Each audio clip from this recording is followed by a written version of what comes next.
V7 Hindi अध्याय 61 मार्गदर्शन। लिन yuan जब सवालों के जवाब दे रहा था तो उसे समय का पता ही नहीं चला। उसने पहले सवाल से लेकर आखिरी सवाल तक लगातार जवाब दिए, बीच में कोई विराम नहीं लिया। दरअसल सवालों के जवाब देते समय लिन युआन ने वह चश्मा पहना हुआ था जिसे जीनियस ने बदल दिया था। उस समय वह जानकारी सीख रहा था और उसे छांट रहा था। जीनियस द्वारा सीखा गया ज्ञान अभी भी जीनियस का था, और यदि जीनियस ने टूल ट्रांसफॉर्मेशन का उपयोग नहीं किया होता और चश्मे की एक जोड़ी में तब्दील नहीं हुआ होता तो लिन युआन के दिमाग में वह ज्ञान नहीं होता जो जीनियस के पास था। लिन युआन जानता था कि सीखना एक अंतहीन रास्ता है। लिन युआन वर्तमान में जीवन शैली वर्ग ज्ञान व्यवसायों पर परीक्षा पास करने के लिए कुछ तरकीबें अपना रहा था। स्वाभाविक रूप से इस तरह का ज्ञान कुछ ऐसा था जिसे लिन युआन को धीरे धीरे सीखना था। उदाहरण के लिए इस पेपर पर परीक्षा के प्रश्नों को लें। उत्तर देने की प्रक्रिया के दौरान लिन युआन को एक मोटा मोटा स्मरण हो जाता था और हस्तांतरित ज्ञान सूक्ष्म रूप से उसके अपने ज्ञान में बदल जाता था जब वह एक बार जो सीखता था उसे लिखता था। यह एक लाभ था। बहुत सारे लाभ थे जो महत्वहीन थे, लेकिन जब सभी छोटे लाभ एकत्रित हो गए तो वे एक परिवर्तन प्राप्त करेंगे। एल्डन निंग लिन युआन को सवालों के जवाब देते हुए देख रहे थे और उन्हें यह भी एहसास नहीं हुआ कि कितना समय बीत गया था। जब उन्होंने लिन युआन को परीक्षा के प्रश्नपत्र सौंपने के लिए खड़े देखा तो एल्डन निंग ने समय देखा और चौंक गए और समझ नहीं पाए कि क्या हुआ। एल्डन निंग लिन युआन को सवालों के जवाब देते हुए देख रहे थे और उन्हें पता था कि लिन युआन ने उनका जवाब शांति से दिया था। हालांकि उन सभी सवालों के जवाब देने में लगने वाला समय बहुत कम था। जब उन्होंने सवालों का मसौदा तैयार किया था तो उन्होंने सवालों को मुश्किल बनाने के लिए बहुत समय और प्रयास लगाया था। एल्डन निंग को विश्वास नहीं हो रहा था कि लिन युआन ने इतनी जल्दी जवाब दे दिया, लेकिन वह ये भी देख सकते थे कि सवालों का जवाब देते समय लिन युआन का शांत व्यवहार दिखावा नहीं था। एल्डन निंग ने बस लिन युआन के परीक्षा के पेपर लिए और उन्हें पढ़ा। लिन युआन एक जगह पर खड़ा था क्योंकि जब वह सीखने की गहरी अवस्था में था तो उसका दिमाग खाली था। जब वह ज्ञान पर नियंत्रण रखता था तो उसे यह एहसास अच्छा लगता था। एल्डन निंग ने कागजात पढ़े जिसमें लिन युआन की साफ सुथरी और सुंदर लिखावट थी। स्पिरिट क्यूई जागृति के बाद अच्छी लिखावट को कोई बड़ी बात नहीं माना जाता था, लेकिन यह एक अच्छा प्रभाव छोड़ने में सक्षम थी। एल्डन निंग जितना अधिक पढ़ते गए उन्हें उतना ही अधिक आश्चर्य हुआ। इन सभी सवालों के जवाब एक ही मानक उत्तर के साथ दिए गए थे। पहला पेज, दूसरा पेज, तीसरा पेज, शुरू से आखिर तक एल्डन निंग को एक भी गलती नहीं मिली। इसलिए एल्डन निंग ने शुरू से शुरू करके फिर से विस्तार से और बहुत गंभीरता से जांच की। हालांकि दोबारा जांच करने पर भी नतीजा वही था, एक भी गलती नहीं थी। दूसरे शब्दों में तीनों लाइफस्टाइल क्लास स्पिरिट क्यू व्यवसायों की प्राथमिक परीक्षाओं में पूरे अंक। यह एक अविश्वसनीय तथ्य था, लेकिन इस पर विवाद करने का कोई तरीका नहीं था। यदि एल्डन निंग ने स्वयं ही प्रश्न निर्धारित नहीं किए होते और उन्हें यकीन नहीं था कि वे लीक नहीं हुए हैं, तो उन्हें लगता कि लिन युआन ने प्रश्नों का उत्तर देने के लिए उत्तर पुस्तिका पकड़ रखी है। बहुत देर तक चुप रहने के बाद एल्डन निंग ने अपना सिर उठाया और लिन युआन को गंभीर आंखों और प्रशंसा से देखा।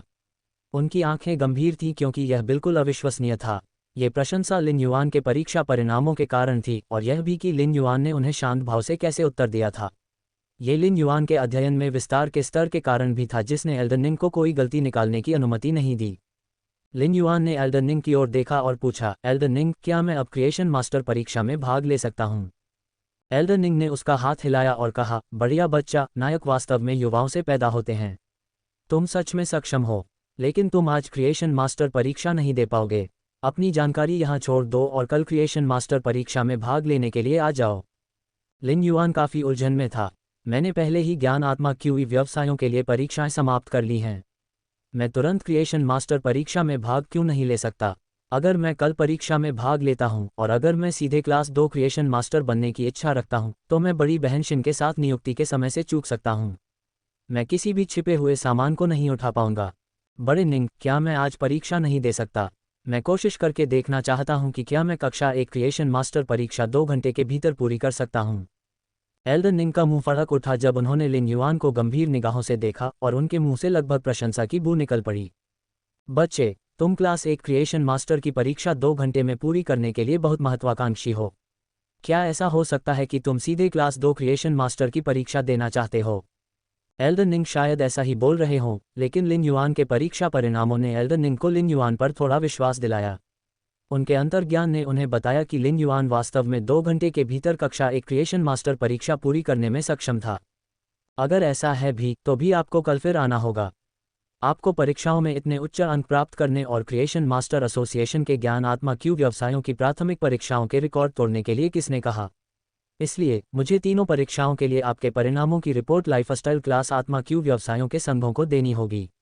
मुझे आवश्यक प्रक्रिया से गुजरना होगा। एल्डन निंग का जवाब सुनने के बाद लिन युआन ने सिर हिलाया। जैसे ही वह जाने वाला था, एल्डन निंग ने उसे आवाज लगाई, जाने की जल्दी मत करो। मेरे साथ प्रजनन कक्ष में आओ और सर्पिल दांतेदार शार्क को देखो जिन्हें मैंने पाला है। इस बूढ़े आदमी के शोध पर एक नज़र डालो। लिन युआन को अभी क्रिएशन मास्टर की परीक्षा पास करनी थी, लेकिन ये स्पष्ट था कि एल्डन निंग ने पहले ही लिन युआन को एक जूनियर के रूप में देखा था जिसमें बहुत क्षमता थी।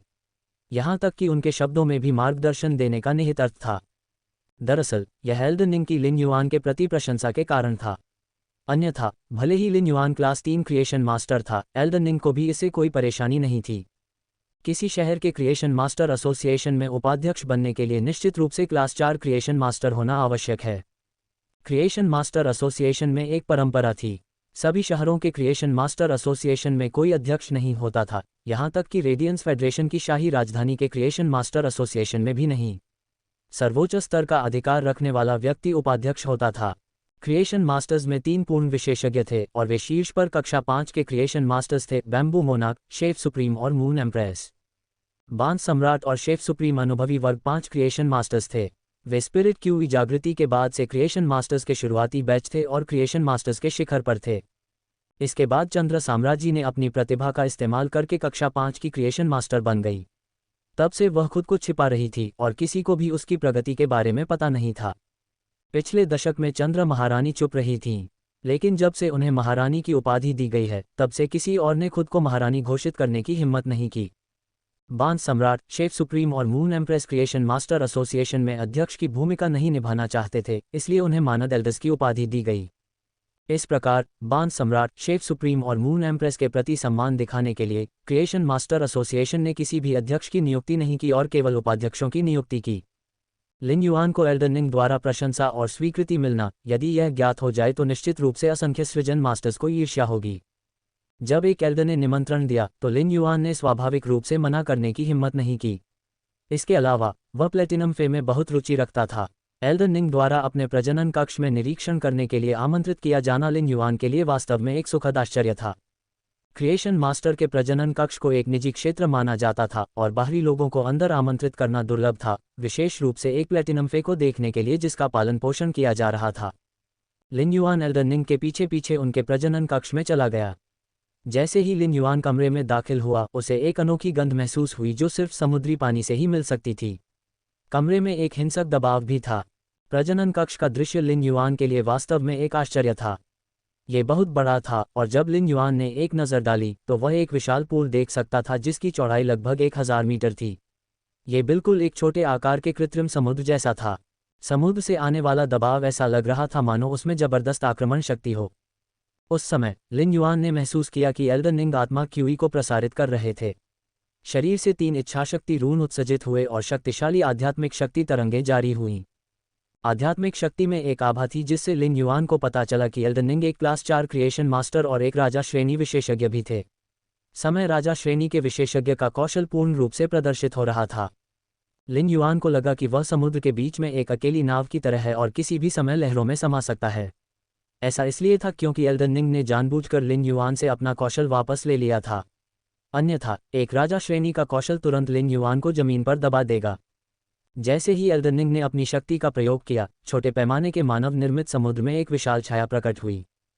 चमकीले चांदी के पृष्ठ या पंख पर गहरे लाल रंग के पैटर्न थे और यह बिल्कुल एक तेज तलवार की तरह लग रहा था जो समुद्र की सतह को चीर रही थी। 10 मीटर लंबा एक विशालकाय पिंड समुद्र की सतह से उछला और पुनः नीचे गिर गया, जिससे एक बड़ी लहर उत्पन्न हुई। जब कर्ट तेजी से ऊपर आया तो लिन युआन तुरंत लड़खड़ा गया और लगभग गिर गया। एल्डन निंग ने फिर लिन युआन की ओर इशारा किया और एक सरल परिचय दिया। यह मेरा नया पाला हुआ सर्पिल दांतेदार शार्क है। सर्पिल दांतेदार शार्क पहले ही उनके आसपास तैर चुकी थी। इस विशाल शार्क के दांत सर्पिल पहिए के आकार के थे। ये केवल मामला नहीं था, क्योंकि ऊपरी जबड़े में नुकीले दांतों की एक ऊर्ध्वाधर पंक्ति भी थी। जब निचले सर्पिल दांतों के साथ मिलकर इस्तेमाल किया जाता है तो ये कैंची बन जाती है जो काट सकती है। इससे सर्पिल दांतेदार शार्क समुद्र में एक हत्या मशीन में बदल गई, जो अपने सर्पिल दांतों और आगे के दांतों का उपयोग करके अपने सामने आने वाले जीवों को काट छांट कर मार देती थी। इस सर्पिल दांतेदार शार्क में न केवल प्रागैतिहासिक मेगालोडन के विशेष गुण थे, बल्कि इसमें एडेस्ट्स के पूरक गुण भी थे। ये वंश रेखा की ओर एक आकर्षक प्रजनन परिणाम था। लिन युआन ने एल्डन रिंग की ओर कान झुकाते हुए सर्पिल दांतेदार शार्क को देखा। ये स्पष्ट था कि एल्डन रिंग के पास उसे सर्पिल दांतेदार शार्क दिखाने के अलावा और भी बातें बताने के लिए थीं। बच्चे, मैंने इस सर्पिल टूथड शार्क को पहले ही प्लेटिनम एक्स लीजेंड तक विकसित कर दिया है, लेकिन मैंने इसे अभी तक डायमंड ग्रेड तक विकसित नहीं होने दिया है। ऐसा इसलिए है क्योंकि मैं इसके उत्परिवर्तन को डायमंड ग्रेड के मोड़ पर मेगालोडन की दिशा में ले जाना चाहता हूं। बोलने के बाद एल्डन रिंग ने बगल से platinum grade pay storage box लाया और उसमें से कई कांच की टेस्ट ट्यूब निकाली। फिर उन्होंने टेस्ट ट्यूब खोली और सर्पिल टूथड शार्क के मुंह में सुनहरा लाल तरल डालना शुरू कर दिया। लिन युआन इस सुनहरे लाल तरल पदार्थ को पहचान सकता था। क्या ये प्लेटिनम ड्रैगन जानवर का खून नहीं है? बड़ी बहन शिन के मूल्य उद्धरण के अनुसार प्लेटिनम ड्रैगन जानवर के खून की कीमत प्रति बूंद 2000 रेडियंस डॉलर थी। इनमें से प्रत्येक टेस्ट ट्यूब में लगभग 100 बूंदें थीं। एल्डन रिंग ने पहले ही 10 टेस्ट ट्यूब डाल दी थी और उनकी कीमत कम से कम 2000 रेडियंस डॉलर होगी। लिन युआन को विलासिता के बारे में एक नई मानसिकता मिली। जब एल्डन रिंग सर्पिल दांतेदार शार्क को खाना खिला रहे थे तो उन्होंने बताया, मेगालोडन ड्रैगन जानवरों का शिकार करके समुद्र में रहता था। सर्पिल दांतेदार शार्क को खिलाने के लिए ड्रैगन जानवर के खून का इस्तेमाल करना उसे मेगालोडन के उत्परिवर्तन की ओर ले जा सकता है। क्रिएशन मास्टर में क्रिएशन शब्द का मतलब ये हो सकता है कि ऐसा कुछ भी नहीं है जो हम नहीं कर सकते, लेकिन आपको ये याद रखना होगा कि सभी जीवन रूपों के विकास के निशान हैं जिनका पालन किया जाना चाहिए। लिन युआन सर्पिल दांतेदार शार्क को देखते हुए एल्डन रिंग के शब्दों पर ध्यानपूर्वक विचार कर रहा था। वह सोच रहा था कि अगर सर्पिल दांतेदार शार्क फिर से मेगालोडन की दिशा में विकसित हुई तो इसका आकार निश्चित रूप से तेजी से बढ़ेगा। साथ ही सर्पिल दांतों और दांतों की ऊर्ध्वाधर पंक्ति के अलावा इसमें विशाल दांतों का एक पूरा मुंह विकसित होगा। इससे सर्पिल दांतेदार शार्क को काटने और चीरने की अनुमति मिल जाएगी। लिन युआन ने कल्पना करने की हिम्मत नहीं की कि तब तक सर्पिल दांतेदार शार्क कितनी मजबूत हो जाएगी। सर्पिल दांतेदार शार्क को खिलाने के बाद एल्डन रिंग ने लिन युआन को प्रजनन कक्ष से बाहर ले गए, जबकि लिन युआन बार बार एल्डन रिंग के शब्दों के अर्थ पर विचार कर रहा था। अचानक एल्डन रिंग फिर से बोले, क्रिएशन मास्टर का काम सिर्फ जीवन बनाना और विकसित करना ही नहीं है, बल्कि जीवन बचाना भी है। आप अभी जा सकते हैं, कल परीक्षा के लिए जल्दी आएं। लिन युआन ने सिर हिलाया और अलविदा कहा। जब वह क्रिएशन मास्टर एसोसिएशन से बाहर निकला तो उसने महसूस किया कि यह पहले से ही बहुत अंधेरा था। क्रिएशन मास्टर एसोसिएशन के अंदर एल्डन रिंग व्यक्तिगत रूप से एक पत्र लिख रहे थे और अपने पास खड़े सहायक से कहा, इस पत्र को सीधे क्षेत्र के स्वामी के निवास पर पहुंचाएं और इसे सिटी लॉर्डेस लिंग जियाओ को सौंप दें। सहायक के जाने के बाद एल्डन रिंग ने उम्मीदों से भरे हुए धीरे से विलाप किया। लिन युआन, कल तुम्हारे लिए शीर्ष पर पहुंचने का एक मौका होगा। ये निर्धारित किया जाएगा कि तुम कक्षा 2 क्रिएशन मास्टर परीक्षा पास कर सकते हो या नहीं। लिन युआन को क्रिएशन मास्टर एसोसिएशन के सुधार का कारण नहीं पता था, लेकिन रेडबर्ड सिटी के क्रिएशन मास्टर एसोसिएशन के उपाध्यक्ष के रूप में एल्डन रिंग को पता था। क्रिएशन मास्टर एसोसिएशन का पुनर्गठन चंद्र महारानी की अपनी पहली प्रशिक्षु को स्वीकार करने की योजना के कारण हुआ था। रेडबर्ड सिटी में क्रिएशन मास्टर एसोसिएशन को एक सच्ची प्रतिभा का उत्पादन किए हुए कई साल हो चुके थे। यह अज्ञात था कि क्या रेडबर्ड सिटी का Creation Master Association Radiance Federation के लिए एक चमकता सितारा पैदा कर सकता है। लिन युआन तुरंत रेडबर्ड इंटरमीडिएट स्पिरिट क्यूई अकादमी की ओर चल पड़ा। लिन युआन ने कार पर चूसी का फ़ोन नंबर डायल किया, लेकिन उसे उम्मीद नहीं थी कि आधे मिनट तक बजने के बाद कोई फ़ोन उठाएगा। ये चूसी नहीं था, यह कोई और जानी पहचानी आवाज़ थी, और यह कोई और नहीं बल्कि टीचर बाओ थे। आप चूसी के बड़े भाई हैं, है न? चूसी घायल है और अभी उसका इलाज चल रहा है। अगर कोई ज़रूरी काम नहीं है तो मैं चूसी से कहूँगा कि इलाज के बाद वह आपको कॉल करे। जब शिक्षक बाओ बोल रहे थे, लिन युआन अभी भी स्पष्ट रूप से टकराने और टूटने की आवाज़ सुन सकता था, जैसे कि कोई लड़ाई हो रही हो। लिन युआन ने चिंतित स्वर में पूछा, गुरुजी, चूसी क्यों घायल है? मैं जल्द ही अकादमी पहुंच रहा हूं। लिन युआन का सवाल सुनने के बाद शिक्षक बाओ ने शांति से उत्तर दिया, चूसी ने अपनी दोनों भुजाओं की मांसपेशियों को खींच लिया क्योंकि वह एक हमले को रोक रही थी। हमारी अकादमी को एक सिल्वर हीलिंग टाइप फे को सौंपा गया है और उसका जल्दी से इलाज किया जाएगा। परिवार में एक वरिष्ठ के रूप में आपको चिंता करने की ज़रूरत नहीं है। लाइव कॉम्बैट क्लास के दौरान चोट लगना अपरिहार्य है। लगभग हर छात्र को लाइव कॉम्बैट क्लास के दौरान कुछ चोटें लगेंगी। यह उनके लाइव कॉम्बैट कौशल को विकसित करने का एकमात्र तरीका है। शिक्षक बाओ के कथन ने लिन युआन को शांत कर दिया। उसी समय लिन युआन को लगा कि चूसी घायल हो गया था क्योंकि शार्प आयरन हॉर्न बुल एक शुद्ध रक्षा प्रकार का फे नहीं था। यदि शार्प आयरन हॉर्न बुल के पास विशेष कौशल बलिदान नहीं था तो यह एक आक्रामक प्रकार के फे के समान होगा। अगर मैंने चूसी के लिए पारंपरिक रक्षा प्रकार की परी तैयार की होती तो शायद वह घायल नहीं होती। रक्षा प्रकार की आत्मा क्यूई पेशेवरों के पास हमेशा एक शीर्षक होता था और उन्हें सबसे मोटा कवच और हमलों को सहन करने में सबसे अच्छा कहा जाता था। लिन युआन चूसी को घायल होते नहीं देखना चाहता था, इसलिए अचानक उसके दिमाग में चूसी को लोहे की बाल्टी में ढालने का विचार आया। हालांकि ये पर्याप्त नहीं था, उसे सिर्फ लोहे की बाल्टी नहीं बनना था बल्कि ऐसी बाल्टी जो कंपन को रोक सके। लिन युआन को तभी चैन मिलेगा जब वह चूसी को लोहे की बाल्टी में ढाल देगा। ऐसा ही होता है कि चूसी अपनी दूसरी परी को अनुबंधित करने में सक्षम है। मैं छुट्टियों से पहले चूसी की दूसरी परी तैयार कर लूंगा। शिक्षक बाओ, मैं अकादमी के प्रवेश द्वार पर हूँ। मैं चूसी को देखने के लिए अस्पताल में जाना चाहता हूँ। प्रवेश द्वार पर एक क्षण रुको। चूसी को पूर्ण उपचार के लिए बस कुछ और मिनट चाहिए। संयोग से यह रात के खाने का समय भी है, इसलिए मैं उसे अकादमी के प्रवेश द्वार पर तुमसे मिलने की अनुमति दूंगा। तुम दोनों साथ में खाना खा सकते हो। कॉल को लटकाने के बाद लिन युआन प्रवेश द्वार पर खड़ा था और सोच रहा था कि उसे चूसी के लिए किस प्रकार की रक्षा तैयार करनी चाहिए। प्राथमिक रैंक फे ऑब्जर्वर ज्ञान ने लिन युआन को कुछ रक्षा प्रकार के फे को जल्दी से लॉक करने की अनुमति दी। एक बड़े भाई के रूप में रक्षा प्रकार के फे की अनगिनत प्रजातियां थीं। अगर कोई गंभीर अध्ययन करे तो उसे रक्षा प्रकार के फे की कम से कम 10 लाख प्रजातियां मिलेंगी।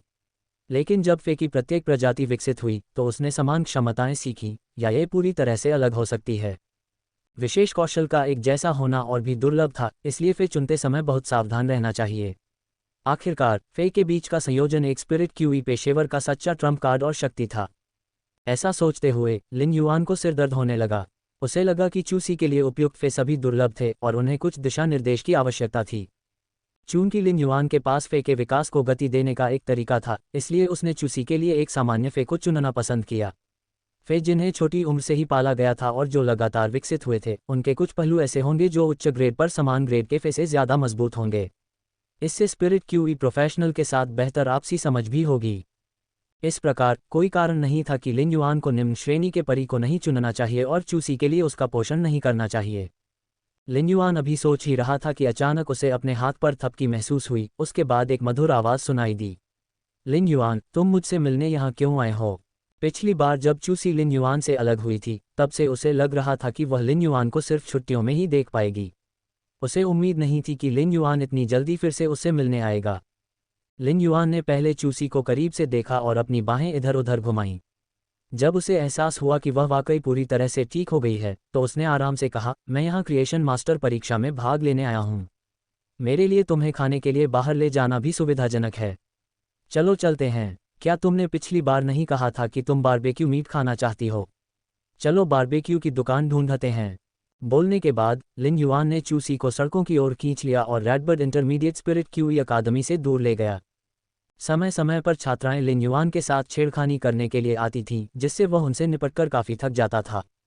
चूसी ने एक मीठी मुस्कान बिखेरी और पूछा, तो क्या मैं एक प्लेट मटन ऑर्डर कर सकती हूँ? लिन युआन ने चूसी के सिर पर धीरे से हाथ फेरते हुए कहा, क्या मछली तुम्हें पसंद नहीं है? तुम अभी भी मटन क्यों खाना चाहते हो? बाद में मैं बारबेक्यू की दुकान पर तुम्हारे लिए मछली ग्रिल करूंगा। चूसी ने अपनी जीभ बाहर निकाली। उसे पता था कि उसका परिवार अब काफ़ी अमीर हो गया है, लेकिन अभी भी उसे इसकी आदत नहीं थी।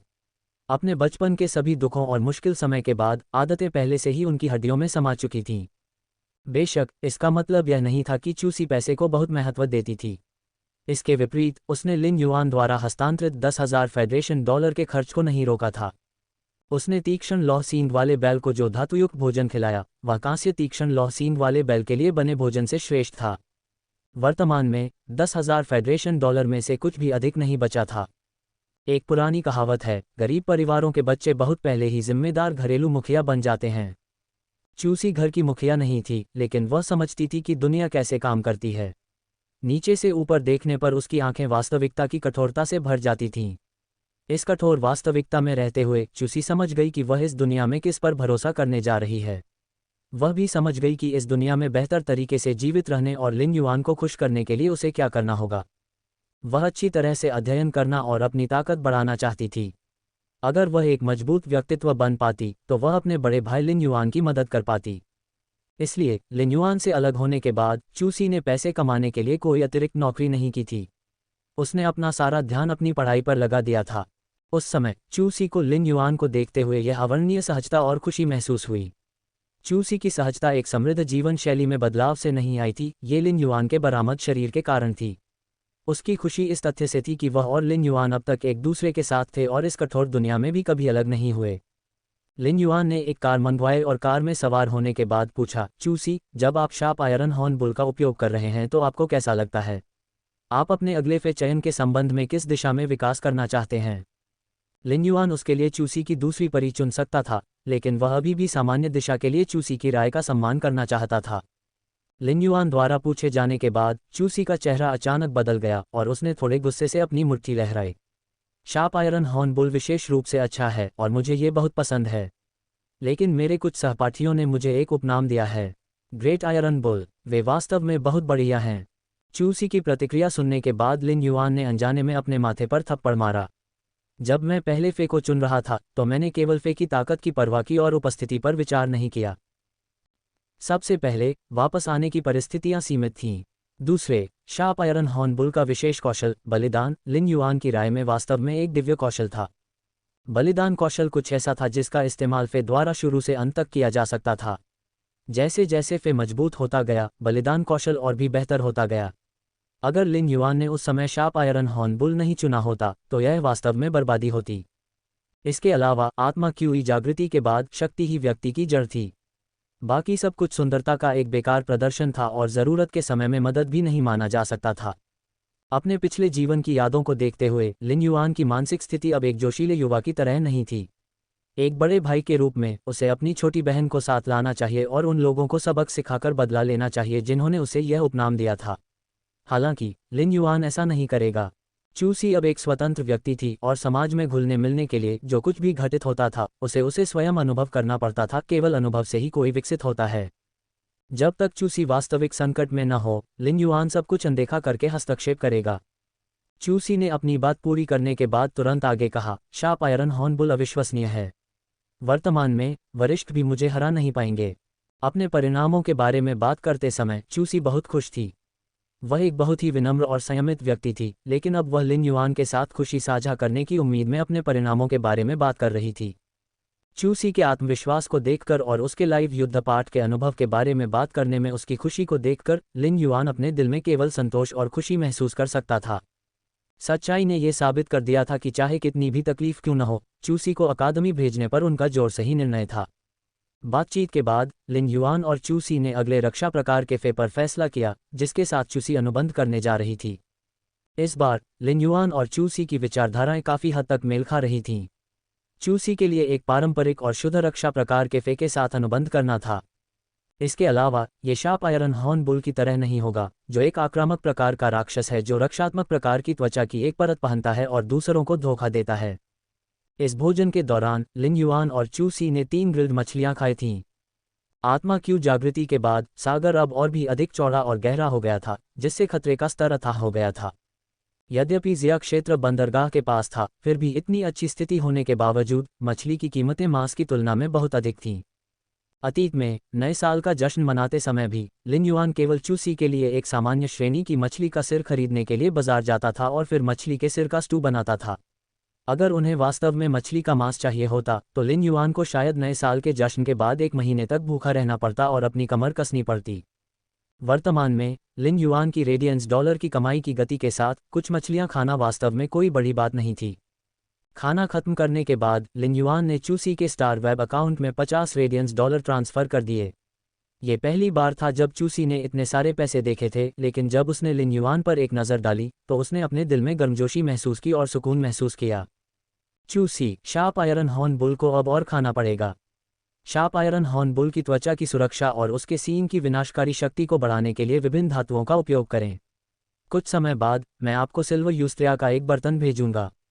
शार्प आयरन हॉर्न बुल एक शाकाहारी परी है और आप इसे जो धातु खिलाते हैं उसके अलावा सिल्वर यूस्त्रिया के साथ इसे पूरक करने से शार्प आयरन हॉर्न बुल और भी शक्तिशाली हो जाएगा। चूसी ने सिर हिलाया। भाई बहनों के बीच धन्यवाद की कोई ज़रूरत नहीं थी। अगर चूसी को अपने बड़े भाई को धन्यवाद देना होता तो उसके पास 6 साल की उम्र से ही उसे धन्यवाद देने के लिए अनगिनत चीज़ें होतीं। इससे पहले शिक्षक बाओ ने चूसी को वर्ष के भीतर अकादमी की अनुशंसा प्राप्त करने के लिए कड़ी मेहनत करने और पहले वर्ष के अंत से पहले रेडबर्ड 100 का वरीयता प्राप्त प्रतिभागी बनने के लिए कहा था। चूसी लगातार अपने दिल में खुद को ये याद दिलाती रही। लौटने के बाद चूसी अकादमी में एकांत कमरे के लिए आवेदन करने की योजना बना रही थी। लिन युआन ने उसे बहुत सारे संसाधन दिए थे और उसे साझा कमरे में दिखाना उसके लिए उपयुक्त नहीं था। एकांत कमरे के लिए सफलतापूर्वक आवेदन करने के बाद चूसी अतिरिक्त मेहनत करेगी और अपने सभी प्रयासों का उपयोग करके रेडबर्ड 100 में वरीयता प्राप्त प्रतिभागी का खिताब हासिल करेगी। रेडबर्ड 100 में शामिल होने के लिए चुने जाने के बाद वह रेडियंस फेडरेशन के सभी छात्रों के सपने को पूरा करने का प्रयास करेगी। 100 सीक्वेंस ये चूसी की महत्वाकांक्षा थी। एक महत्वहीन व्यक्ति उस जुगनू के समान था जो चाहता था कि वह फरवरी के कुछ दिनों के लिए एक क्षणिक प्रकाश बनकर रह जाए। चूसी अपनी महत्वाकांक्षा को लेकर बहुत दृढ़ थी और यही उसका उद्देश्य भी था। एक छोटा सा जुगनू अमर चमक बनने की कोशिश कर रहा था। लिन युआन ने चूसी को निर्देश देना जारी नहीं रखा क्योंकि वह सहज था और उसे अपनी छोटी बहन पर गर्व था। चूसी और लिन युआन खरीदारी करने गए थे और उन्होंने कुछ स्वादिष्ट स्नैक्स और फल खरीदे थे। ये सभी लिन युआन द्वारा विशेष रूप से चुने गए थे और उन्होंने चूसी से कहा कि वह उन्हें शिक्षक बाओ को कृतज्ञता के संकेत के रूप में दे। घूमते घूमते वे रेडबर्ड सिटी के दुर्लभ जीवन रूप मंडप में प्रवेश कर गए। दुर्लभ जीवन रूप मंडप स्पिरिट क्यूई जागृति के समय से ही अस्तित्व में था और यह स्टार वेब पर सबसे बड़ा और एकमात्र नीलामी संगठन था। इसे रेडियंस फेडरेशन के अधिकारियों द्वारा स्थापित किया गया था। स्टार वेब के दुर्लभ जीवन रूप मंडप के अलावा समय समय पर बड़े पैमाने पर नीलामी भी आयोजित की जाती थी। सामान्य दिनों में यदि कोई व्यक्ति दुर्लभ जीवन रूप मंडप की नीलामी के माध्यम से अपनी वस्तुओं को बेचना चाहता है तो उसे दुर्लभ जीवन रूप मंडप में बिक्री के लिए रखने से पहले एक निश्चित शुल्क का भुगतान करना होगा।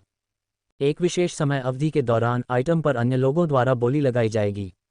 दुर्लभ जीवन रूप मंडप केवल उस समय उच्चतम मूल्य दिखाएगा, इसलिए यदि कोई अन्य व्यक्ति आइटम प्राप्त करना चाहता है तो उसे फिर से बोली लगानी होगी। बेशक वे विक्रेता से संपर्क भी कर सकते हैं और निजी लेनदेन करने के लिए ट्रेडिंग पद्धति का उपयोग कर सकते हैं। अगर ऐसा होता तो आइटम को रेयर लाइफ फॉर्म पवेलियन पर रखने के लिए भुगतान किया गया शुल्क वापस नहीं किया जाता। ज्यादातर लोगों को शुल्क की परवाह नहीं थी। अगर कोई व्यक्ति दुर्लभ जीवन रूप मंडप में अपनी वस्तु को बिक्री के लिए रखने के लिए शुल्क का भुगतान करता है और उसका कोई विशेष इरादा होता है तो वे आमतौर पर एक विशेष लेनदेन करने के लिए एक नोट छोड़ देते हैं। उन्होंने जो शुल्क अदा किया वह केवल लेनदेन को पूरा करने के लिए दुर्लभ जीवन रूप मंडप को एक मंच के रूप में उपयोग करने के लिए था। स्टार वेब पर दुर्लभ जीवन रूप मंडप अलग था क्योंकि स्टार वेब पर सभी सामान आपस में जुड़े हुए थे। रेडियंस फेडरेशन के मुख्य शहरों में रेयर लाइफ फॉर्म पवेलियन पर बिक्री के लिए वस्तुओं की नीलामी करनी होगी और यह स्टार वेब पर भी वैसा ही था। हालांकि मुख्य शहर के रेयर लाइफ फॉर्म पवेलियन में सूचीबद्ध फेज अन्य मंडपों से जुड़े नहीं थे। प्रत्येक स्थानीय मंडप की सभी वस्तुएं स्थानीय लोगों द्वारा बेची जाती थीं। स्टार वेब की तुलना में वास्तविक दुकानों के लिए मानक और ऑडिट बहुत कठोर होगा। दुर्लभ जीवन रूप मंडप में नीलामी के लिए सामान्य वस्तुओं का योग्य होना दुर्लभ था। लिन युआन ने चूसी के कंधे को थपथपाया और कहा, चलो अंदर चलें और देखें। दुर्लभ जीवन रूप मंडप में अधिकांश परियों और आध्यात्मिक सामग्रियों के लिए लिन युआन ने स्वीकार किया कि वह उन्हें वहन करने में सक्षम नहीं होगा। हालांकि वास्तविक दुकानों में एक निर्दिष्ट खंड था जो स्टार वेब के पास नहीं था।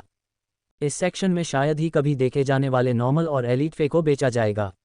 ये वह सेक्शन था जिसे लिन युआन आज रात देखना चाहता था। चूसी काफ़ी संकोची लग रही थी क्योंकि उसने पहले कभी इस जगह पर कदम नहीं रखा था। हम बस देख रहे हैं, हो सकता है कि आपको अपना दूसरा फे बनाने के लिए कुछ उपयुक्त मिल जाए। दुर्लभ जीवन रूप मंडप में प्रवेश करने के बाद व्यक्ति को स्टार वेब कार्ड से अपनी पहचान सत्यापित करनी होगी। सत्यापन के बाद लिन युआन और चूसी अब बिना किसी बाधा के दुर्लभ जीवन रूप मंडप की पहली मंजिल पर खरीदारी करने में सक्षम थे। दूसरी मंजिल पर जाने के लिए किसी को अपनी आत्मा क्यूई व्यवसाय में एक निश्चित रैंक की आवश्यकता होगी। लड़ाकू श्रेणी के स्पिरिट क्यूई पेशेवरों के लिए उन्हें कम से कम सी रैंक होना चाहिए। जीवन शैली श्रेणी के स्पिरिट क्यूई पेशेवरों के लिए उन्हें कम से कम कक्षा 2 होना चाहिए। यदि कोई सृजन मास्टर है तो यहाँ तक कि प्रथम श्रेणी का सृजन मास्टर भी दुर्लभ जीवन रूप मंडप की तीसरी मंजिल में प्रवेश करने के लिए स्वतंत्र होगा। लिन युआन अभी तक क्रिएशन मास्टर नहीं था और कोई भी परिस्थिति उसके लिए दूसरी मंजिल में प्रवेश करने के लिए पर्याप्त नहीं थी। संयोग से लिन युआन जिस सेक्शन में जाना चाहता था वह पहली मंजिल पर था, इसलिए उसने चूसी को विशेष सेक्शन की ओर ले गया। दुर्लभ जीवन रूप मंडप की पहली मंजिल पर बहुत भीड़ थी। आखिरकार वहां कोई प्रतिबंध नहीं था और कोई भी व्यक्ति अपने स्टार वेब कार्ड को स्कैन करने के बाद स्वतंत्र रूप से घूम सकता था। दुर्लभ जीवन रूप मंडप की पहली मंजिल पर लिन युआन को ऐसा महसूस हुआ जैसे वह किसी मंदिर के मेले में खरीदारी कर रहा हो। लिन युआन के पास दूसरी दुनिया से आई एक परिपक्व आत्मा थी, इसलिए उसने जल्दी से इस दुनिया में खुद को ढाल लिया क्योंकि उसके पास एक घर, एक छोटी बहन और इस दुनिया में जिम्मेदारियां थीं। एक और महत्वपूर्ण कारण यह था कि ये दुनिया अंधेरी नहीं थी। नीचे के लोगों को मुश्किलें हो सकती हैं और बुरे लोग भी थे, लेकिन ये दुनिया ठंडी और उदासीन नहीं थी। उदाहरण के लिए रेयर लाइफ फॉर्म पवेलियन को ही लें। वे एक सरकारी लेनदेन संगठन थे जिनके मानक बहुत अच्छे थे, लेकिन फिर भी उन्होंने रेडियंस फेडरेशन के सभी नागरिकों के लिए पहली मंजिल खोल दी। भले ही कोई स्पिरिट क्यूई पेशेवर न हो, वे पंजीकरण के बाद प्रवेश कर सकेंगे। यह एक प्रकार का रवैया था।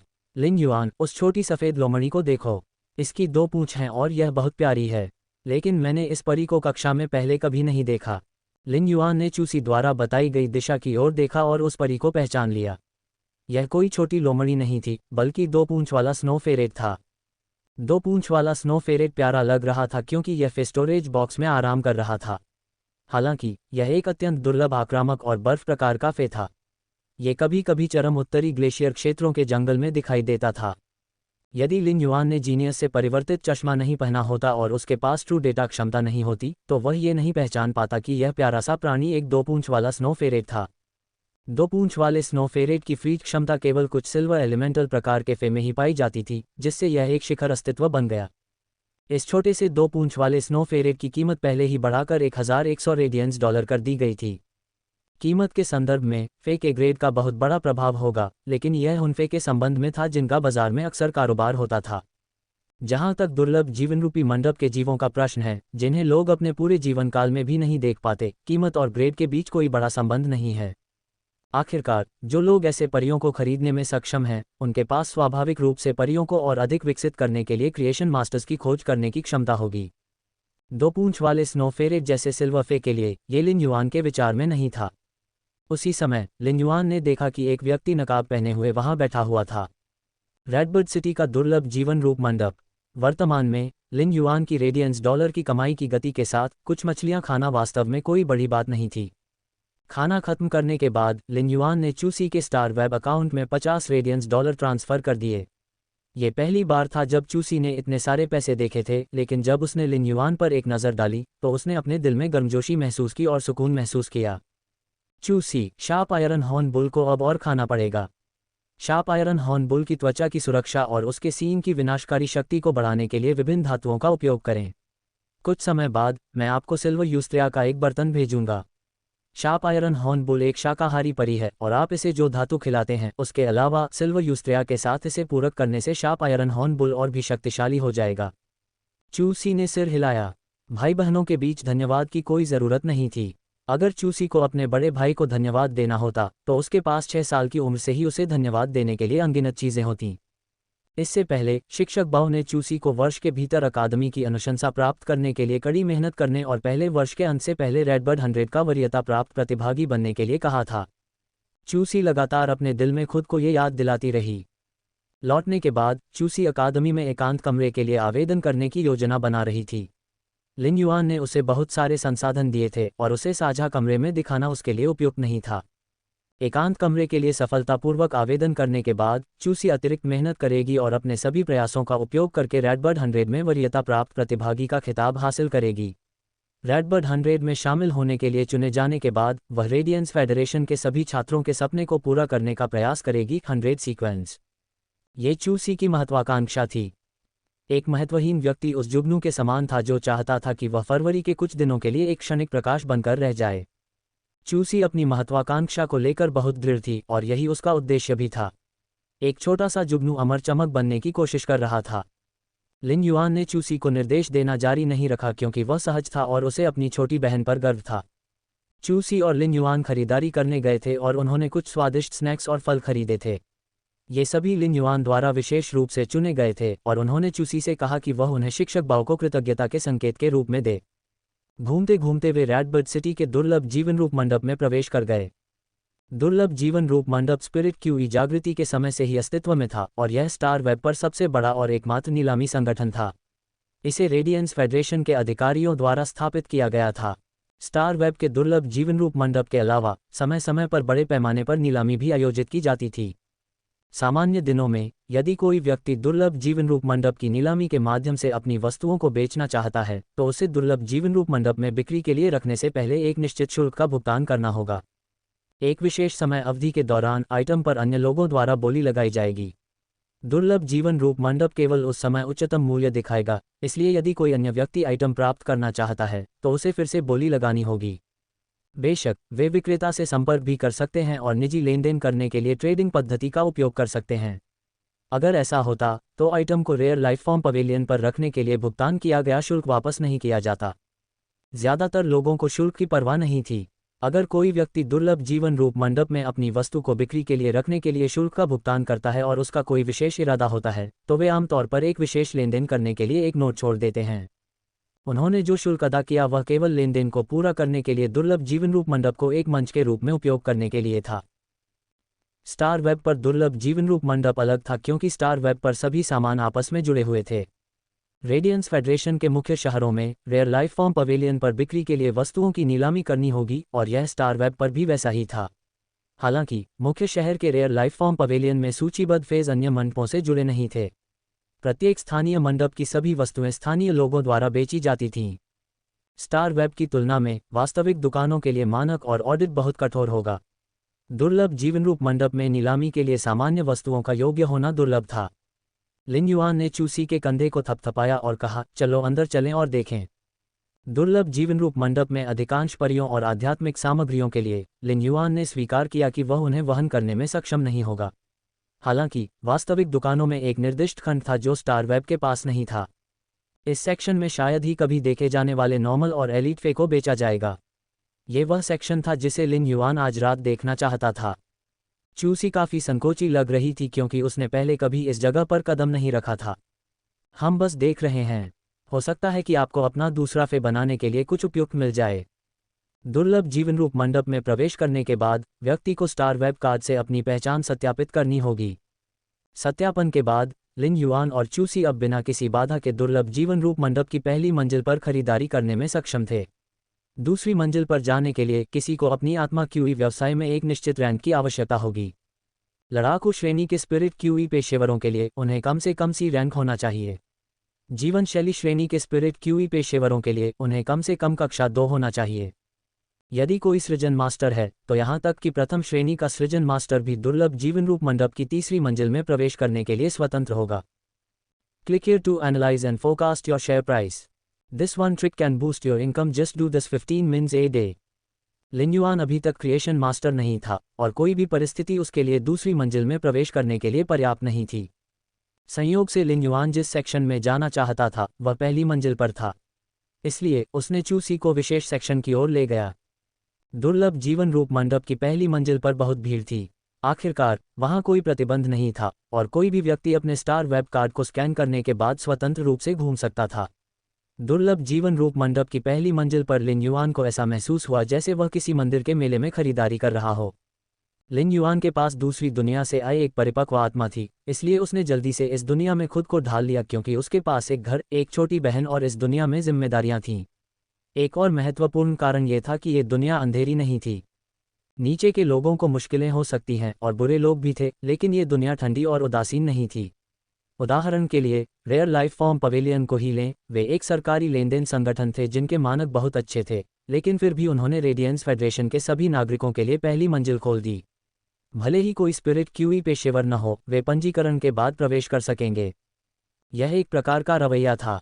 लिन युआन, उस छोटी सफ़ेद लोमड़ी को देखो, इसकी 2 पूंछ हैं और यह बहुत प्यारी है, लेकिन मैंने इस परी को कक्षा में पहले कभी नहीं देखा। लिन युआन ने चूसी द्वारा बताई गई दिशा की ओर देखा और उस परी को पहचान लिया। यह कोई छोटी लोमड़ी नहीं थी, बल्कि 2 पूंछ वाला स्नो फेरेट था। 2 पूंछ वाला स्नो फेरेट प्यारा लग रहा था क्योंकि यह स्टोरेज बॉक्स में आराम कर रहा था। हालांकि यह एक अत्यंत दुर्लभ, आक्रामक और बर्फ प्रकार का फे था। ये कभी कभी चरम उत्तरी ग्लेशियर क्षेत्रों के जंगल में दिखाई देता था। यदि लिन युआन ने जीनियस से परिवर्तित चश्मा नहीं पहना होता और उसके पास ट्रू डेटा क्षमता नहीं होती तो वह ये नहीं पहचान पाता कि यह प्यारा सा प्राणी एक 2 पूंछ वाला स्नो फेरेट था। 2 पूंछ वाले स्नो फेरेट की फ्रीज क्षमता केवल कुछ सिल्वर एलिमेंटल प्रकार के फे में ही पाई जाती थी, जिससे यह एक शिखर अस्तित्व बन गया। इस छोटे से 2 पूंछ वाले स्नो फेरेट की कीमत पहले ही बढ़ाकर $1100 रेडियंस कर दी गई थी। कीमत के संदर्भ में फे के ग्रेड का बहुत बड़ा प्रभाव होगा, लेकिन यह उन फे के संबंध में था जिनका बाजार में अक्सर कारोबार होता था।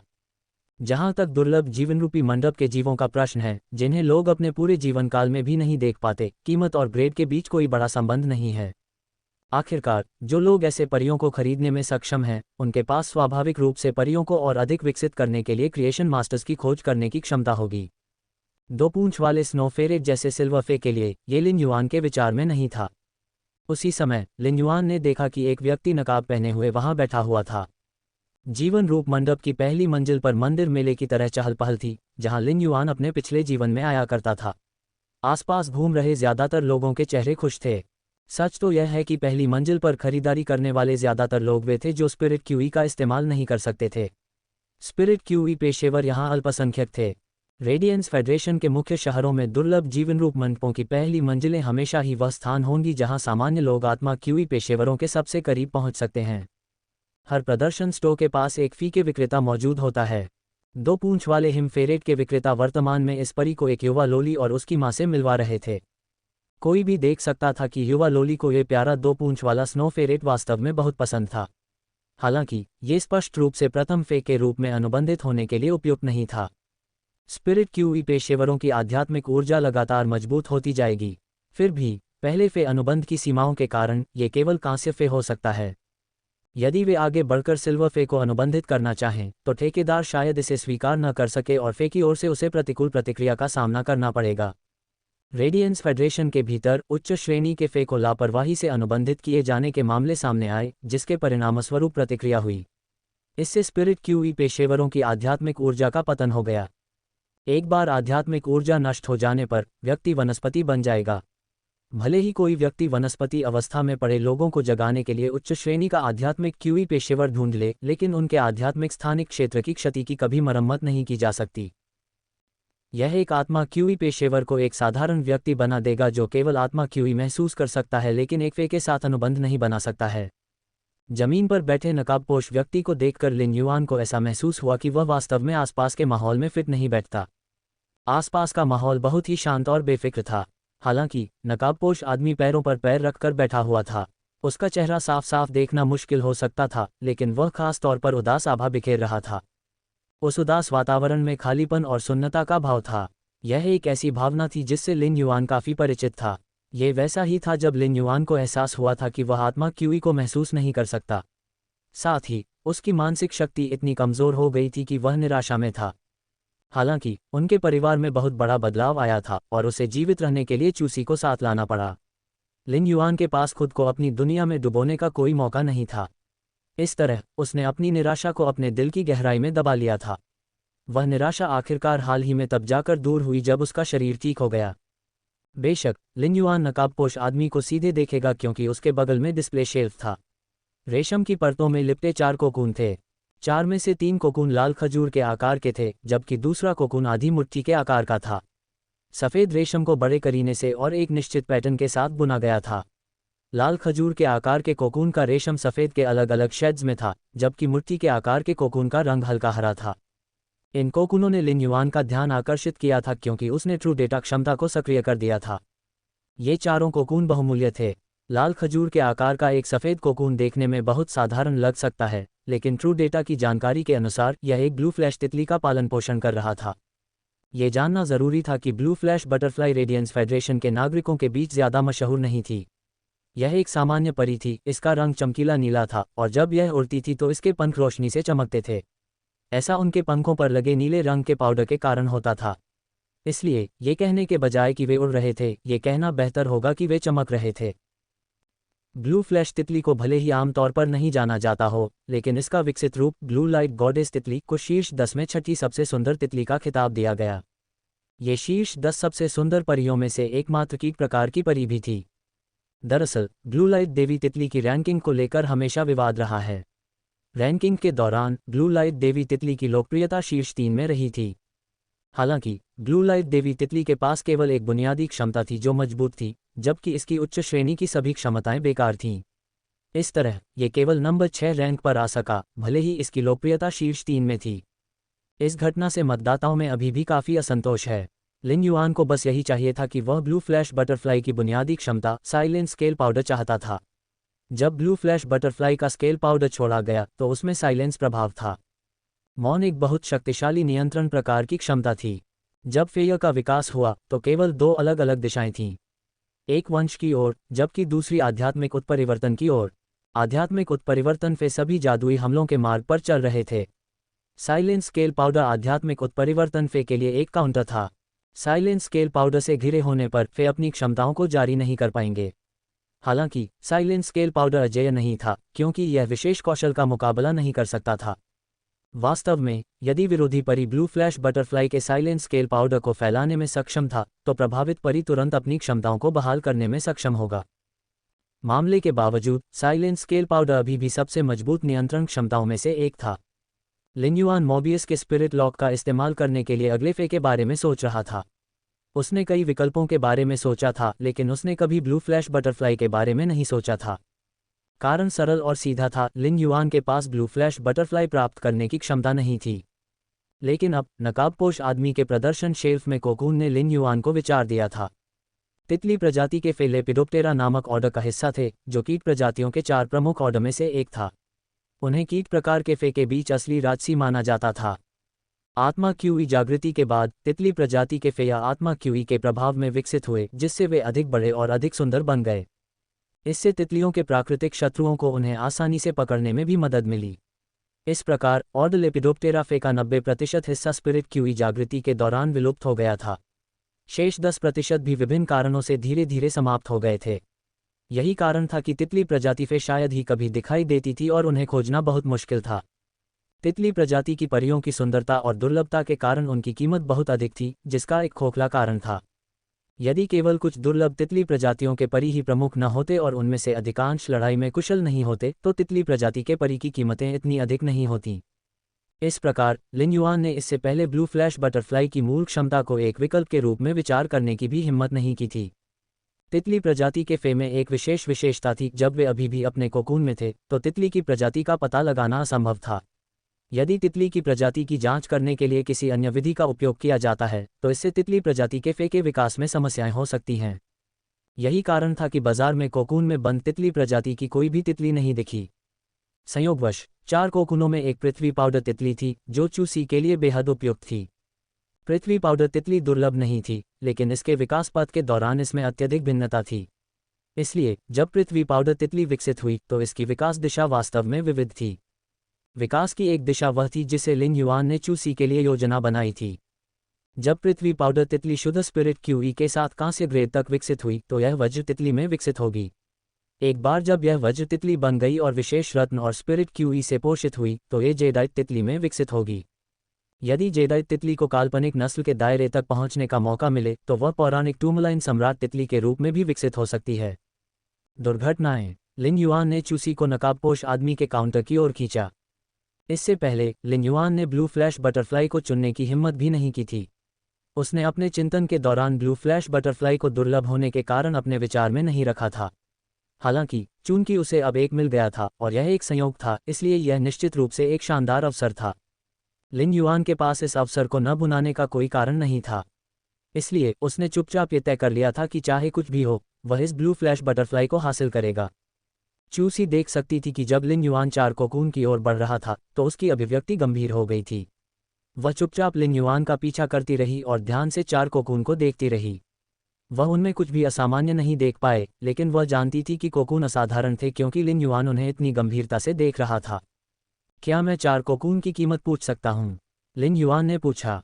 जब आवाज़ नकाबपोश आदमी के कानों तक पहुंची तो वह खड़ा नहीं हुआ और बस उदासीनता से जवाब दिया, मैं तभी स्वीकार करूंगा जब आप उन सभी को ले लेंगे।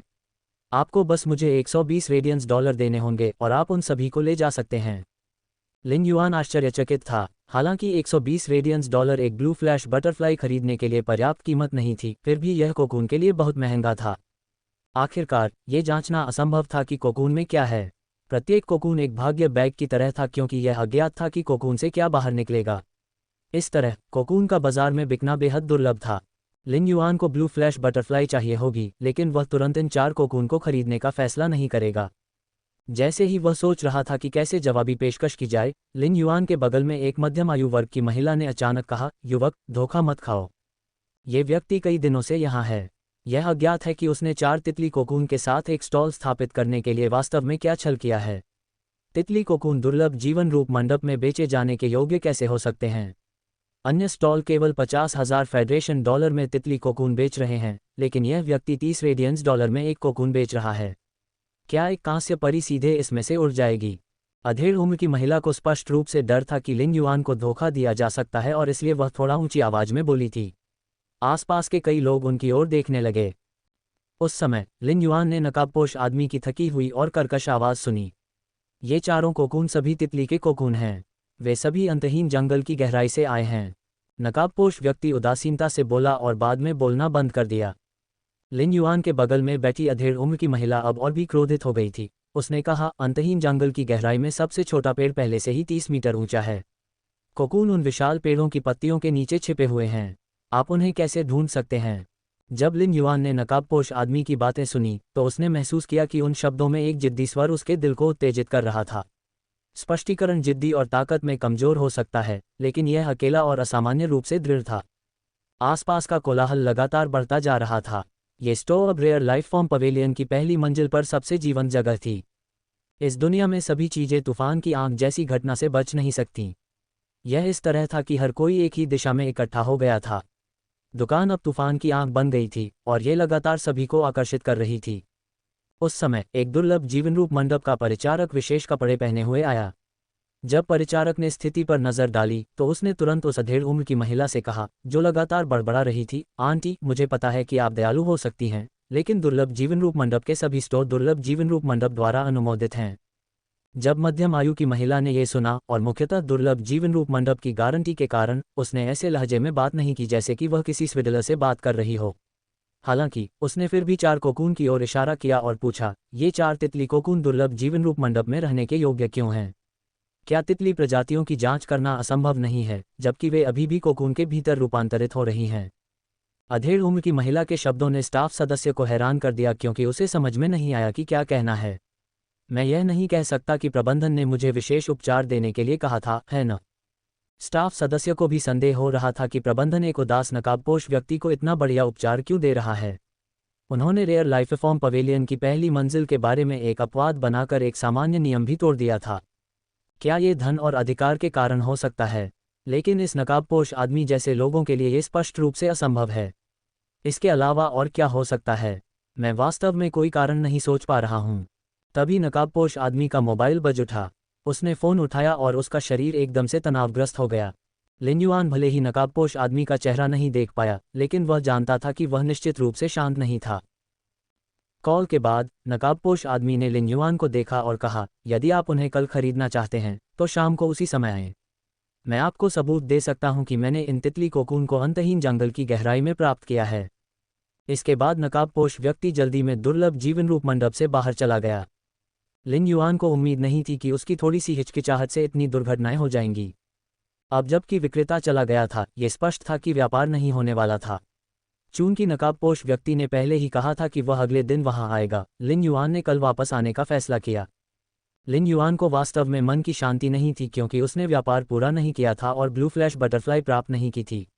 उसी समय लिन युआन के मन में एक विचार आया, अगर उसे कोई और अच्छा फे मिल जाए जब तक वह उसे वहन कर सकता है तो वह संकोच नहीं करेगा।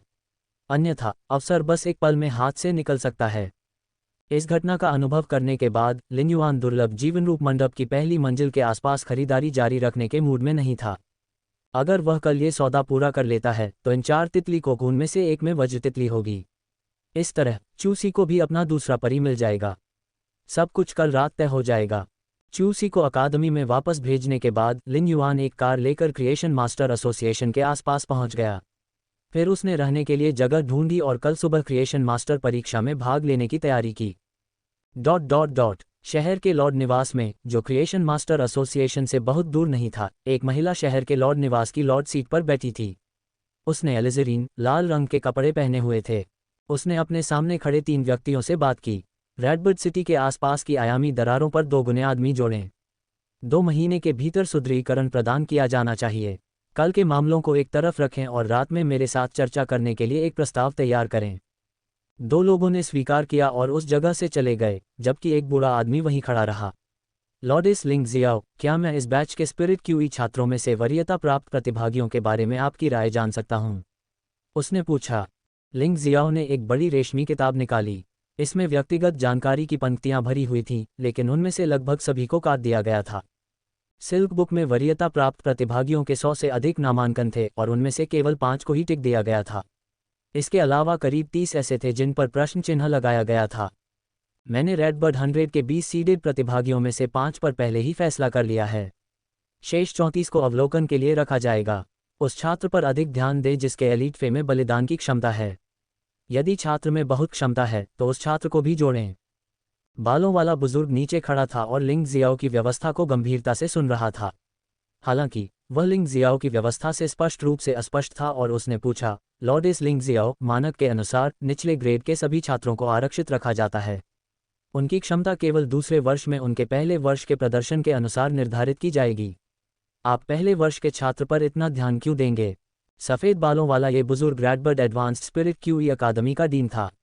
रेडबर्ड इंटरमीडिएट स्पिरिट क्यूई अकादमी को रेडबर्ड एडवांस्ड स्पिरिट क्यूई अकादमी की उप अकादमी माना जाता था। इसलिए एल्डर ने लिंग जियाओ को नाम सूची सौंपने से पहले ही उसकी जांच कर ली थी। एल्डर हर महीने रैंकिंग की जानकारी प्रदान करेगा। रैंकिंग में नाम लगातार बदलते रहेंगे और प्रत्येक माह उनकी वृद्धि के आधार पर उनका मूल्यांकन किया जाएगा। रेडबर्ड सिटी रेडियंस फेडरेशन में एक बड़े पैमाने का शहर था और यह संसाधनों से भरा हुआ था। हालांकि युवा पीढ़ी के प्रति उनका पोषण रेडबर्ड सिटी की अर्थव्यवस्था जितना उत्कृष्ट नहीं था। अर्थव्यवस्था के मामले में रेडबर्ड सिटी को रेडियंस फेडरेशन के 32 बड़े शहरों में शीर्ष 5 स्थान दिया गया था। वर्तमान में रेडबर्ड सिटी में रेडियंस 100 के भीतर केवल 3 सदस्य थे। उनमें से एक ने 2 साल पहले किसी कारण से रेडियंस 100 सीक्वेंस से बाहर भी निकल लिया था। यही कारण था कि लिंग जियाओ ने युवा पीढ़ी के पोषण और विकास पर अतिरिक्त ध्यान दिया। लिंग जियाओ ने सफ़ेद बालों वाले बुजुर्ग को रेडबर्ड शहर के हर संभावित युवा के बारे में जानकारी इकट्ठा करने की भारी जिम्मेदारी दी थी। इसके बाद लिंग जियाओ रेडबर्ड 100 के लिए 20 वरीयता प्राप्त प्रतिभागियों का चयन करने के लिए फिल्टर के रूप में कार्य करेगा। शेष 80 सदस्यों का चयन लिंग जियाओ द्वारा नहीं किया जाएगा और प्रतियोगिता के माध्यम से तय किया जाएगा। सफ़ेद बालों वाली बुजुर्ग महिला को उसकी बात समझ में नहीं आई क्योंकि इस प्रथम वर्ष के छात्र ने अभी अभी लाइव कॉम्बैट क्लास में भाग लिया था और वह केवल छात्र की जन्मजात प्रतिभा का पता लगा सकता था। क्षमता को देखना असंभव था, लेकिन फिर भी लॉर्डेस लिंग जियाओ ने छात्र को चुना। किसी की जन्मजात प्रतिभा स्वाभाविक होती है और यह वास्तव में बहुत महत्वपूर्ण है। हालांकि बुजुर्ग को लगा कि कड़ी मेहनत और लगन की क्षमता भी बहुत महत्वपूर्ण है। बस मेरे कहे अनुसार करो। बोलने के बाद लिंग जियाओ ने बोलना बंद कर दिया और अपना सिर नीचे कर लिया। वह अपने हाथ में नाम सूची को ध्यान से देख रही थी और कलम से प्रश्न चिन्हों के साथ छात्रों के लिए अनुक्रम लिख रही थी। सफ़ेद बालों वाले बुजुर्ग ने उसे जाने देने के लिए कहा। जब वह चला गया तो वह विलाप करने से खुद को नहीं रोक सका। लॉर्डेस लिंग जियाओ का व्यक्तित्व वास्तव में बहुत ज़्यादा दबंग होता जा रहा था, लेकिन चूंकि यह उनके द्वारा नियुक्त किया गया कार्य था, इसलिए बुजुर्ग स्वाभाविक रूप से इसे पूरा करने की पूरी कोशिश करेंगे। भव्य हॉल में सन्नाटा था। लिंग जियाओ के एलिज़ेरीन लाल रंग के कपड़ों से ऐसा लग रहा था जैसे उन्होंने भव्य हॉल को चमकीले रंगों की परतों से रंग दिया हो। काफ़ी देर के बाद लिंग जियाओ खड़ी हुई और उसने अपने हाथ से आध्यात्मिक सामग्री वाले आभूषण को सहलाया। इस साल रेडबर्ड 100 के पास रेडियंस 100 में जगह बनाने की अधिक संभावना होनी चाहिए। विशेष कौशल, बलिदान वास्तव में फिर से दिखाई दिया। हालांकि कल की घटना की तुलना में इन सभी चीज़ों को तुच्छ माना जाता है। वह युवक जिसने 3 ज्ञान आत्मा क्यू व्यवसायों के लिए पूर्ण अंक प्राप्त करने का रिकॉर्ड तोड़ा, क्या वह पास हो पाएगा और कक्षा 2 क्रिएशन मास्टर बन पाएगा? चंद्र महारानी ने वास्तव में कहा था कि अगर युवक पहली कोशिश में कक्षा 2 सृजन मास्टर परीक्षा पास करने में सक्षम है तो उसे उसके पास रिपोर्ट करनी चाहिए।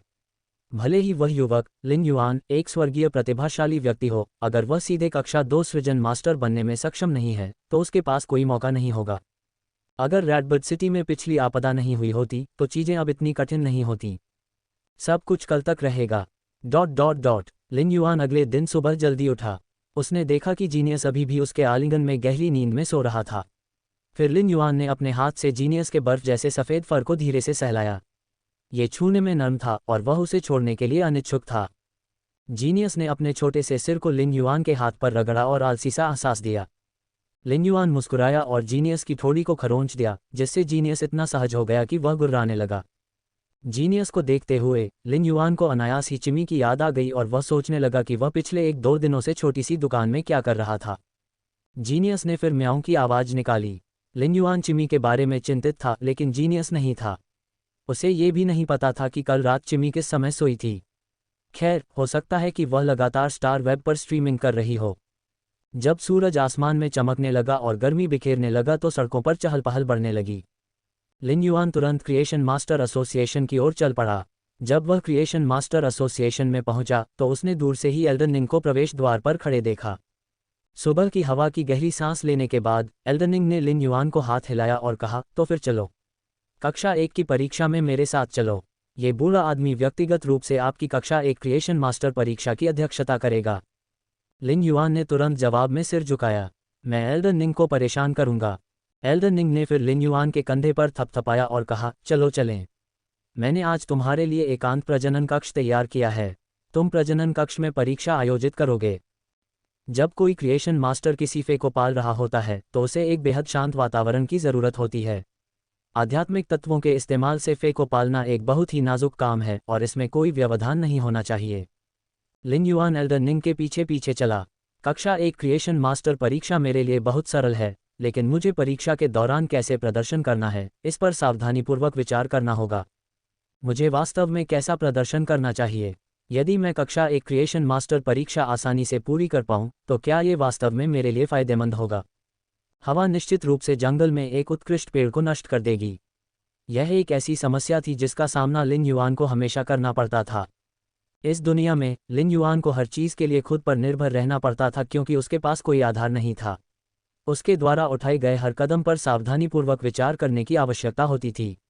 अगर वह कोई गलत कदम उठाता तो वह न केवल खुद को नुकसान पहुंचाता, बल्कि वह चूसी को भी फंसा देता। जैसे ही लिन युआन विचार कर रहा था, एल्डन रिंग ने पलटकर लिन युआन के हाव भाव देखकर कहा, घबराने की कोई ज़रूरत नहीं है। क्या तुमने नहीं कहा था कि अगर तुम्हें कोई सवाल नहीं आता तो वह मुश्किल होता है, लेकिन एक बार जब तुम्हें वह पता चल जाता है तो वह मुश्किल नहीं रह जाता। अगर तुम वाकई कक्षा 2 में पहुंच जाते हो जैसा कि तुमने कल कहा था, तो ये बूढ़ा आदमी भी तुमसे ईर्ष्या करेगा। एल्डन रिंग की बातें सुनकर लिन युआन ने अपने दांत पीस लिए। मैं पूरी ताकत लगा दूंगा। चूंकि मैंने पहले ही 3 ज्ञान आत्मा क्यू व्यवसायों की परीक्षाओं में पूरे अंक प्राप्त कर लिए हैं और रिकॉर्ड तोड़ दिए हैं, इसलिए मैं क्रिएशन मास्टर परीक्षा में भी अपना पूरा प्रयास करूंगा और इस कदम को आगे बढ़ाऊंगा। अगर एल्डन रिंग इस तरह से बोल रहे हैं तो निश्चित रूप से उनका मेरा कोई बुरा इरादा नहीं होगा। मैं बस यह नहीं जानता कि एल्डन रिंग का मुझसे ईर्ष्या करना उचित है या नहीं। एल्डन रिंग ऐसा क्यों कहते हैं? एल्डन रिंग ने दिल खोलकर हंसते हुए कहा, बच्चे, तुम बहुत महत्वाकांक्षी हो। अगर तुम लाभ के बारे में जानना चाहते हो तो तुम्हें क्लास 2 क्रिएशन मास्टर परीक्षा पास करने के बाद पूछना होगा। लिन युआन देख सकता था कि एल्डन रिंग उसकी ओर उम्मीदों से भरी नज़रों से देख रहे थे। लिन युआन स्वाभाविक रूप से एल्डन रिंग को निराश नहीं करेगा। ऐसा लग रहा था कि क्लास 2 क्रिएशन मास्टर परीक्षा सीधे पास करने से वास्तव में बहुत लाभ होगा। क्रिएशन मास्टर एसोसिएशन का पुनर्गठन स्वाभाविक रूप से एक कारण से हुआ था और संभवतः इसके पीछे बहुत गहन विचार था। लिन युआन विचार के विवरण का अनुमान लगाने में सक्षम नहीं था, लेकिन वह अनुमान लगा सकता था कि यह सुधार नए सृजन मास्टर्स को चुनने के लिए था जिनमें क्षमता थी। प्रजनन कक्ष में जाने के बाद लिन युआन ने एक एलीट फे को देखा जो टेबल पर बंद था। यह एक एलीट IX फ्लॉलेस फे था। लिन युआन ने तब मेज पर परीक्षा का विषय देखा। उसे इस एलीट IX फ्लॉलेस आयनहेड स्टोर को कांस्य ग्रेड में विकसित करना था। क्रिएशन मास्टर परीक्षा में समय की पाबंदी थी। अगर प्रतिभागी 8 घंटे के भीतर एलीट आयनहेड स्टोर को कांस्य में विकसित नहीं कर पाता तो उसे असफल माना जाता। अगर लिन युआन इस आयनहेड स्टोर को विकसित करना चाहता है तो उसे इसे एलीट IX फ्लॉलेस से कांस्य ग्रेड में विकसित करने के लिए केवल 1 घंटे की आवश्यकता होगी। यहाँ तक कि अगर वह कांस्य ग्रेड में विकसित होने से पहले एपिक तक गुणवत्ता बढ़ाना चाहता है तो उसे केवल 2 घंटे की आवश्यकता होगी। लिन युआन ने मेज पर रखी आध्यात्मिक सामग्री को देखा। उनमें शार्प पाइन नीडल और हैवी आयरन ओर भी था। दोनों आध्यात्मिक सामग्री काफ़ी महंगी थीं। यदि मेज पर रखी ये आध्यात्मिक सामग्रियां बाहर बेची जाती तो वे कम से कम $2 रेडियंस प्राप्त कर सकती थीं। ये सिर्फ क्लास 1 क्रिएशन मास्टर परीक्षा थी और यह पहले से ही उच्च श्रेणी के क्रिएशन मास्टर परीक्षाओं के लिए आवश्यक संसाधनों और लागत को देखने के लिए पर्याप्त थी। ये देखने के लिए भी पर्याप्त था कि रेडियंस फेडरेशन क्रिएशन मास्टर्स को पोषित करने के लिए बहुत सारे प्रयास और संसाधन लगा रहा था। एक बार जब ये संसाधन खत्म हो जाते तो उन्हें मुआवजा नहीं मिलता। यह कोई आश्चर्य की बात नहीं थी कि क्रिएशन मास्टर परीक्षाएं साल में केवल एक बार आयोजित की जाती थीं। लिन युआन ने टेबल पर रखी आध्यात्मिक सामग्री उठाई। दूसरे क्रिएशन मास्टर्स की तरह उसने आध्यात्मिक सामग्री से मिश्रण बनाने के लिए अपनी खुद की विधि का इस्तेमाल नहीं किया।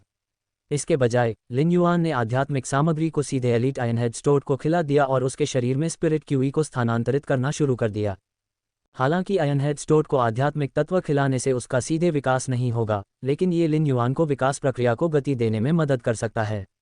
इसके लिए मूल रूप से 1 घंटे की आवश्यकता थी, लेकिन अब इसे घटाकर 40 मिनट कर दिया गया है।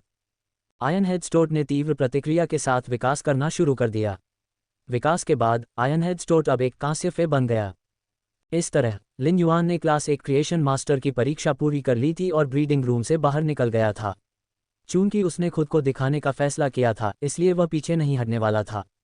अपनी प्रतिभा को उजागर करके ही वह अधिक ध्यान आकर्षित कर सकता था। प्रजनन कक्ष से बाहर निकलने के बाद लिन युआन ने देखा कि एल्डन निंग के साथ प्रवेश द्वार पर एक और महिला एलिजेरिन लाल रंग की पोशाक में थी। यह महिला 28 साल से ज्यादा की नहीं लग रही थी, हालांकि उसकी आभा से पता चलता था कि वह कोई महत्वपूर्ण व्यक्ति थी। एक सामान्य 28 वर्षीय महिला के पास ऐसी आभा नहीं होगी।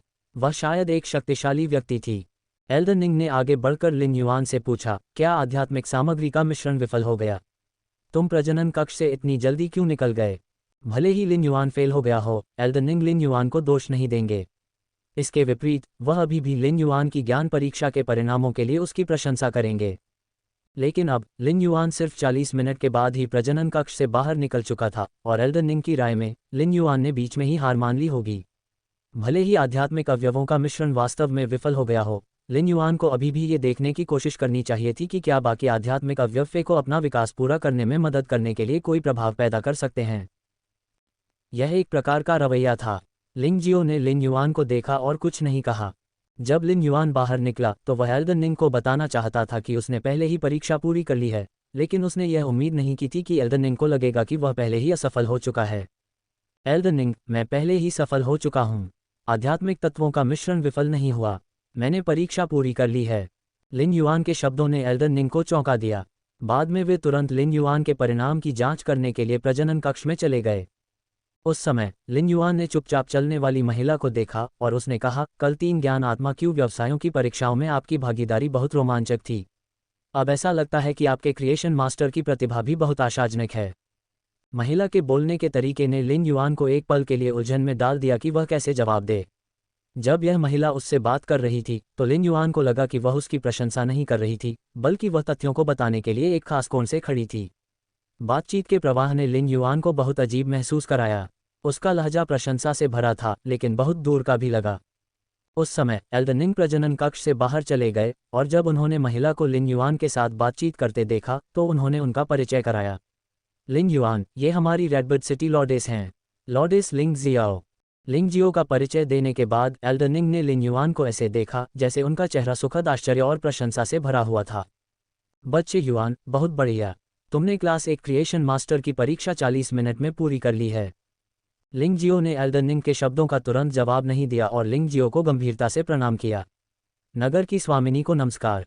लिन युआन को आखिरकार समझ में आ गया कि जब यह महिला उससे बात कर रही थी तो उसे इतना अजीब क्यों लग रहा था।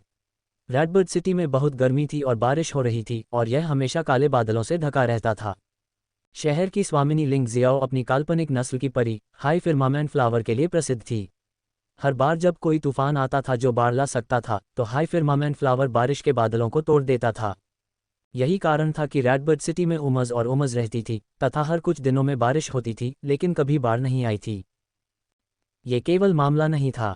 बहुत समय पहले रेडबर्ड सिटी के क्षेत्र में एक सुपर स्केल्ड आयामी दरार दिखाई दी थी और रेडबर्ड सिटी की रक्षा करने के लिए सिटी लॉर्डेस लिंग जियाओ गंभीर रूप से घायल हो गई थी। हो सकता है कि अंत में वह ठीक हो गई हो, लेकिन इससे उसकी भावनाओं पर असर पड़ा जिसके कारण वह इस स्थिति में पहुंच गई। लिन युआन रेडबर्ड सिटी में रहती थी और लिंग जियाओ द्वारा संरक्षित थी, इसलिए लिन युआन ने अपने दिल की गहराई से लिंग जियाओ के लिए सम्मान महसूस किया।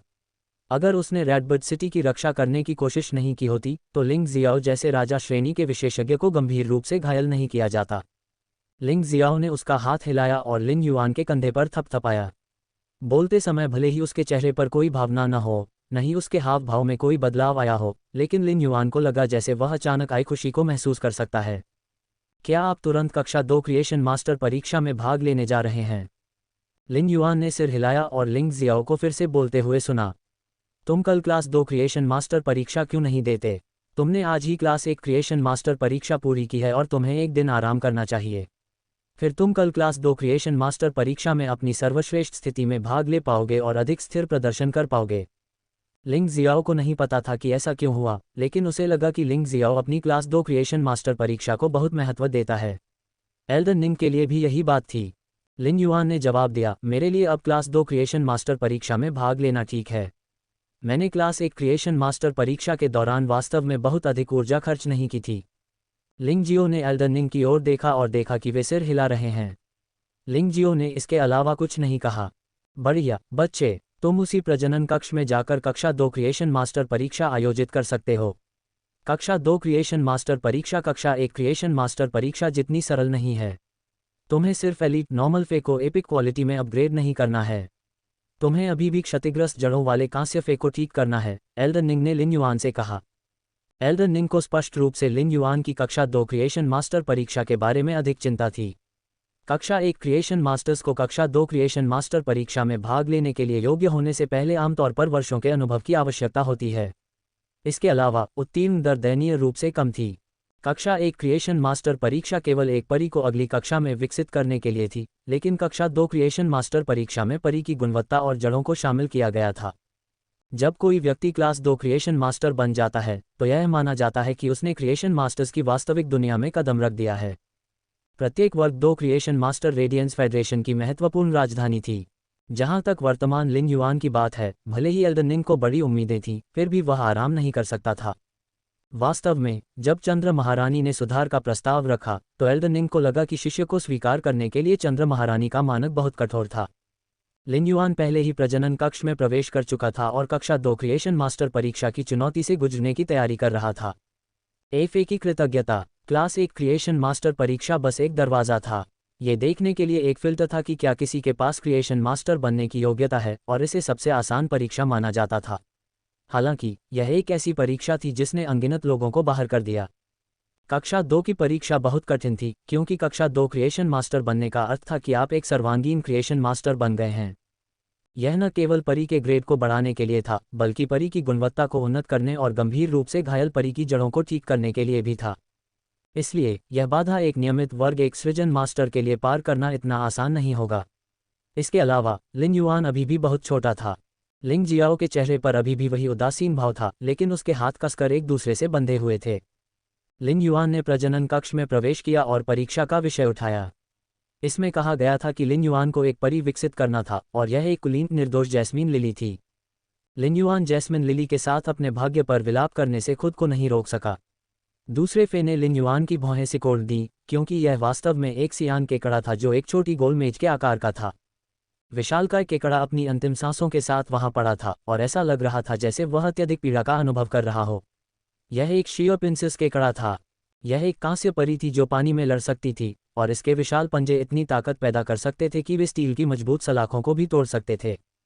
लिन युआन सिर्फ शियोपिंसिस केकड़े की शक्ल से चोट नहीं देख पाया, हालांकि उसे बहुत ही जिंदादिल माना जाता था।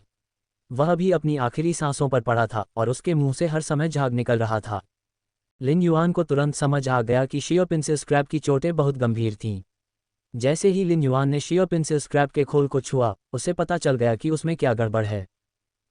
जब लिन युआन ने शियोपिंसिस क्रैब के कठोर खोल को छुआ तो यह वास्तव में थोड़ा अंदर धंस गया, जबकि इसे कवच की तरह कठोर होना चाहिए था। जैसे ही लिन युआन ने दबाया, शियोपिंसिस क्रैब दर्द से कांप उठा। लिन युआन ने और ताकत लगाने की हिम्मत नहीं की, क्योंकि यह स्पष्ट था कि शियोपिंसिस क्रैब का खोल पूरी तरह से टूट चुका था। लेकिन पीठ पर झिल्ली की वजह से टूटे हुए खोल अभी भी जुड़े हुए थे। अगर झिल्ली आसपास नहीं होती तो शियोपिंसिस केकड़े का खोल पहले ही टुकड़ों में टूट चुका होता। अगर बाहरी खोल पहले से ही ऐसी स्थिति में था तो यह स्पष्ट था कि शियोपिंसिस केकड़े के अंदरूनी हिस्से भी प्रभाव से प्रभावित हुए थे। यदि ऐसी चोटें लगातार बनी रहीं तो कुछ ही क्षणों में शियोपिंसिस केकड़ा नष्ट हो जाएगा। दर्द से कराहते शियोपिंसिस केकड़े को देखते हुए लिन युआन ने तुरंत हाथ बढ़ाया और शियोपिंसिस केकड़े के शरीर को छुआ। इस बार उसने शियोपिंसिस केकड़े की चोटों को ठीक करने में मदद करने के लिए तुरंत स्पिरिट क्यूई का इस्तेमाल नहीं किया। इसके बजाय उसने मोबियस के विशेष कौशल प्योर लैंड ऑफ ब्लिस का इस्तेमाल किया। एक पल में शियोपिंसिस क्रैब के नीचे रेतीला किनारा दिखाई दिया, और यह शियोपिंसिस क्रैब के लिए पर्याप्त था। चमकदार और जेड जैसी रेत ने शियोपिंसिस क्रैब की जड़ों को ठीक करने के लिए ऊर्जा उत्सर्जित की, जिससे शियोपिंसिस क्रैब की चोटें कुछ ही पल में ठीक हो गईं। शियोपिंसिस केकड़ा बड़ी कठिनाई से अपने चिमटे को हिलाने की कोशिश कर रहा था, मानो उसे महसूस हो रहा हो कि उसका शरीर ठीक हो रहा है। जब लिन युआन ने परमानंद की शुद्ध भूमि को सक्रिय किया तो उसने शियोपिंसिस केकड़े के शरीर पर दबाव डालने के लिए भी हाथ बढ़ाया था, ताकि उसकी जड़ों को ठीक करने के लिए आत्मा क्यूई को प्रवाहित किया जा सके। लगभग 2 घंटे में लिन युआन ने धीरे धीरे शुद्ध भूमि के आनंद के सक्रियण के साथ शियोपिंसिस क्रैब को ठीक कर दिया। उसने शियोपिंसिस क्रैब को ठीक करने के लिए स्पिरिट लॉक स्थानिक क्षेत्र में प्रवेश नहीं किया। स्पिरिट लॉक स्थानिक क्षेत्र लिन युआन का ट्रम्प कार्ड था और वह इसे कभी उजागर नहीं करेगा। ये लिन युआन का पहली बार परमानंद की शुद्ध भूमि का उपयोग करने का मौका था। इससे पहले जब लिन युआन ने कांस्य परी की जड़ों को ठीक किया था तो उसे 4 घंटे लगे थे। परमानंद की शुद्ध भूमि की मदद से आधा समय कम हो गया। इसका अर्थ ये था कि परमानंद की शुद्ध भूमि की उपचारात्मक शक्ति परियों की जड़ों को ठीक करने के लिए आत्मा क्यूई के प्रवाहन के समान थी। लिन युआन ने अनजाने में परमानंद की शुद्ध भूमि की शक्ति पर विलाप किया। परमानंद की शुद्ध भूमि का प्रभाव वास्तव में आसपास के वातावरण में आत्मा क्यूई घनत्व से संबंधित था। इसका ये भी मतलब था कि अगर फे को स्पिरिट लॉक स्थानिक क्षेत्र के भीतर रखा गया था तो रिकवरी का समय और भी कम हो सकता है। लिन युआन ने जब कांस्य शियोपिंसिस के कड़े को ठीक करना समाप्त कर दिया तो उसने जैस्मीन लिली की गुणवत्ता को उन्नत करने की तैयारी की। उसने अचानक देखा कि शियोपिंसिस के कड़ा अपने खोल के ऊपर उभरे हुए हिस्से को काट रहा है। उसने एक बड़ा सा उभरा हुआ टुकड़ा काटा और मूर्खतापूर्ण तरीके से बुलबुले उड़ाने से पहले उसे लिन युआन को सौंप दिया। लिन युआन ने कुछ समय पहले ही क्रिएशन मास्टर की क्षमता प्राप्त कर ली थी, लेकिन इस दृश्य ने उसे अभी भी एक ऐसा झटका दिया जो उसने पहले कभी अनुभव नहीं किया था। सभी जीवित प्राणियों में बुद्धि थी और वे कृतज्ञ होना जानते थे। लिन युआन ने जीनियस से जो ज्ञान सीखा था उसके अनुसार शियोपिंसिस केकड़े अपने खोल के शीर्ष पर अपने केकड़ा पत्थर को लगभग जुनूनी रूप से संजोकर रखते थे। केकड़ा पत्थर एक तरह का आध्यात्मिक घटक था। ये महंगा नहीं हो सकता है, लेकिन ये शियोपिंसिस केकड़े जैसे परी के लिए सबसे महत्वपूर्ण संपत्ति थी। शियोपिंसिस केकड़े के खोल से केकड़ा पत्थर निकालते समय वह इसे बचाने के लिए अपनी जान जोखिम में डाल देता था। शियोपिंसिस केकड़ा जानता था कि लिन युआन ने उसे बचाया था और उसने लिन युआन के लिए उपहार के रूप में क्रैबस्टोन को व्यक्तिगत रूप से हटाया था। ये कृतज्ञता का एक रूप था जो प्रजातियों से परे था और इसने लिन युआन को एक अवर्णनीय भावना दी। यह एक धड़कती हुई सनसनी थी। धड़कन की अनुभूति में सभी जीवित चीजों के प्रति सहज समझ निहित थी। वे बिल्कुल इंसानों की तरह थे और उनमें भी भावनाएं थीं। लिन युआन ने शियोपिंसिस केकड़े से केकड़ा पत्थर प्राप्त करने के बाद में प्रजनन कक्ष में मूर्खतापूर्ण तरीके से घूमना शुरू कर दिया। इसने अब अपने मूल जीवंत व्यक्तित्व को पुनः प्राप्त कर लिया था। लिन युआन ने क्रैबस्टोन को स्पिरिट लॉक स्थानिक क्षेत्र में गंभीरता से संग्रहित किया। वह इस क्रैबस्टोन को एक सृजन मास्टर के रूप में प्रोत्साहन और जिम्मेदारी के प्रतीक के रूप में रखेगा। लिन युआन पहले से ही एलीट फे की गुणवत्ता को एपिक में अपग्रेड करने में कुशल था। इस प्रकार लिन युआन ने बिना किसी समस्या के जैस्मीन लिली का अपग्रेड पूरा कर लिया। अब जबकि लिन युआन ने क्लास 2 क्रिएशन मास्टर परीक्षा पूरी कर ली थी, उसने उन आध्यात्मिक सामग्रियों को देखा जिनका उसे अभी तक उपयोग नहीं करना था। फिर उसने आध्यात्मिक सामग्रियों का एक हिस्सा निकाला जिसका उसे उपयोग करना चाहिए और उन्हें स्पिरिट लॉक स्थानिक क्षेत्र में संग्रहित किया। शियोपिंसिस केकड़े को अलविदा कहने के बाद लिन युआन फिर से प्रजनन कक्ष से बाहर निकल गया। इससे पहले कि एल्डन निंग कुछ पूछ पाती, लिंग जियो ने जैसे ही लिन युआन को कमरे से बाहर जाते देखा, पूछा, कैसा है? लिन युआन ने एक सनशाइन बॉय की अनोखी मुस्कान का खुलासा किया और कहा, शियोपिंसिस क्रैब ठीक हो गया है और जैस्मीन लिली की गुणवत्ता महाकाव्य बन गई है।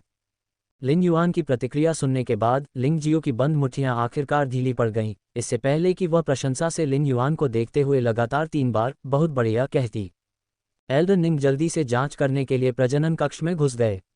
ये पुष्टि करने के बाद कि लिन युआन ने परीक्षा पूरी कर ली है, वे दिल खोलकर हंसे और बाहर चले गए। हीरो वास्तव में युवा पीढ़ी से ही पैदा होते हैं। आपको क्लास 2 क्रिएशन मास्टर परीक्षा को पूरा करने में सिर्फ 3.5 घंटे लगे और आपने इसे इतने शानदार नतीजों के साथ पूरा भी किया। आप सबसे प्रतिभाशाली क्रिएशन मास्टर हैं जिन्हें इस बूढ़े ने इतने सालों में देखा है। बाद में ये बूढ़ा व्यक्ति व्यक्तिगत रूप से आपके प्रमाण को क्लास 2 क्रिएशन मास्टर के रूप में पंजीकृत करेगा और आपको क्लास 2 क्रिएशन मास्टर का प्रतीक चिन्ह और क्रिएशन मास्टर को मिलने वाले विशेष विशेषाधिकार भी प्रदान करेगा।